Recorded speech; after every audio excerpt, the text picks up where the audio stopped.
Hi, it's Amanda from the Sisterhood of Salaam Shalom. In today's video, I'll share one of my favorite tools, one that helps me stay on target when I'm organizing a complex event. Like me, you're probably pulled in lots of different directions. You want to create a community program or action, but you also have a lot of other things going on. So here's my advice. Follow a work plan. It's just a framework, a place to keep track of everything you need to do to plan, run, and debrief your event. It helps to organize and streamline your efforts. And here's how. Say your goal is to plan Ramadan break fast or iftar. You've done it before, but here's what's different when you use a work plan. Instead of just creating a list of things to do, you start by identifying your goal, followed by your objectives, and then the tasks, each with a deadline and a person responsible for getting it done. So back to the example of planning an iftar, what's your goal? If it's to just get all your extended families together and share a meal, well then you don't really need a work plan. Just set a time and place, invite your families, figure out who's bringing the food and enjoy the gathering.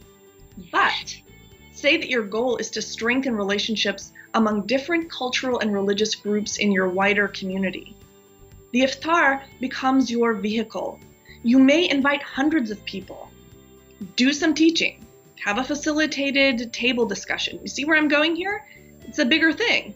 So once you're clear about your goal, then it's time to start developing your objectives, the concrete things that you'll do to reach your goal. You probably defined several more of these before the plan is complete, but here are 3 objectives that you're likely to include. First, develop an educational program. Second, develop a strategy for getting people to the event. And third, organize the logistics, like finding a venue. So let's break this down a little further. Using the objective to develop a strategy for getting people to the event, here are some of your likely tasks. 1, create an electronic invitation with an RSVP so you can get a head count for the food. 2, generate a list of attendees, which may include clergy, leaders of community groups, and school and town officials. And 3, send them their invite. Finally, create a Facebook event and post it to your personal and town Facebook pages.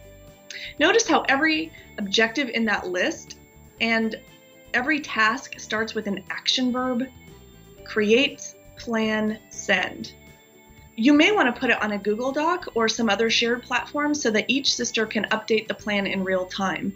And that way the project chair can keep track of which tasks are completed and which ones are outstanding.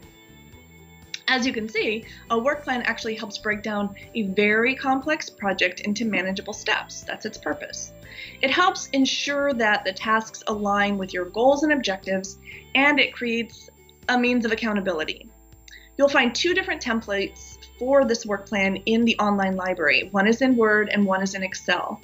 I prefer using Excel because I can sort by the date or some other criteria. The content is the same though, so use whichever format you like best. I have 2 caveats for you though. First, no matter how good you plan, something's likely to go awry. In a later video in this series, I'll share some of the issues I've encountered and suggest strategies for getting back on track. My second caveat is that a work plan is most helpful if you use it from beginning to end. And that sounds pretty obvious, but I have a personal confession, and that is that there have been times when I haven't listened to my own advice, and part of the way through the project, I've abandoned the work plan. The consequence? I've usually forgotten something. Oh, and one more thing. If you come up with an action or project that you absolutely love, one that you know has had a positive impact on your chapter and community, please share it on the Sisterhood's Facebook page so that other sisters can learn from your experience and know that each action you take has a positive impact on your community. So from all of us at the Sisterhood, thanks a lot.